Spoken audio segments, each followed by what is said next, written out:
Meva iš lenkų kalbos išvertus reiškia žuvėdra. Būtent Mevos vardu buvo pavadintas ir propelerinis lėktuvas, sukurtas 60-aisiais Jungtinėse Amerikos valstijose. Anuomet tai buvo aviacijos šedevras, pasaulyje sulaukęs didelio pasisekimo. Šiais laikais Mevos lėktuvai tebeskraido, tačiau dviem lietuviams kilo idėja, kaip jį patobulinti. Dabar mes jau esam 21 amžiuje ir todėl kyla mintis tą lėktuvą renovuoti, modifikuoti į reaktyvinį. Nebe propelerinį, o kad tai vyktų, reiškia, su reaktyviniais varikliais. Šitą idėją realizuoti jau pavyko tik tai 2006 metais. Tai buvo sukurti nauji varikliai Prancūzijoje, kurių svoris vos 80 kg. Jeigu kalbėti apie propelerius ir tuos, reiškia, senesnius variklius, tai bendras svoris yra apie 160 propelerių ir variklių, o čia, reiškia, dvigubai, reiškia, mažesnis. Su naujo tipo varikliu lėktuvas skristų tyliau, būtų ekonomiškesnis, patikimesnis, o jam įrengti prireiktų ir mažiau detalių nei propelerinį lėktuvą. Kurdami reaktyvinio lėktuvo modelį, lietuviai jau nemažai pasistumėjo į priekį, o šis variantas jau trečias pagal dydį nuo pradinio. Toliau yra tik tai jau formavimas atsietos techninių sąlygų, kad projektuotis didžiasias struktūras. Tai reiškia 3 kartus didesnį sparną. Mes nedaug šitų modifikacijų darom. Tai paminėti varikliai, reiškia jų tvirtinimas, perkeliam, reiškia, stabilizatoriaus padėtį šitos į šitą, durų išdėstymas vienas susidėlioja ir sukurtas sparnas.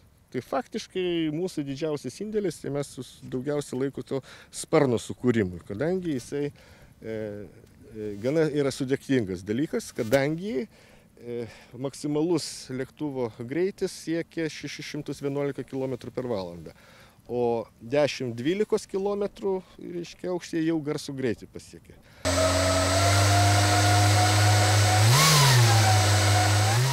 Reaktyvinis lėktuvas keleiviams teiktų daugiau komforto, o didžiausias privalumas – sutaupytas laikas. Šią idėją tėvas ir sūnus pradėjo plėtoti kaip sūnaus projektą Anglijos universitete, tačiau jį jau įvertino ir Amerikos specialistai.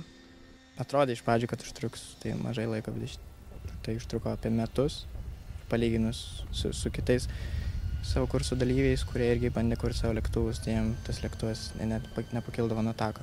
Su šito lėktuvo dizainu keliavau į Ameriką, kur vyko tarptautinės varžybos, kur dalyvavo iš Amerikos valstijų sukurti dizainai ir kurias bandė pilotai bandytojai, kurie pasaulyje yra pripažinti, kurias bandė naikintuvus ir pasakė jų trūkumus tiesiog valstybei, ko tiesiog turėjau progą nuvažiuoti į Ameriką, kur jie man pasakė mano lėktuvo trūkumus, kurių buvo iš tikro mažai, nelaimėjom, bet mūsų dizainas jiems labai patiko, jie labai palaikė ir sakė, kad prognozė tokiam lėktuvam yra labai gera.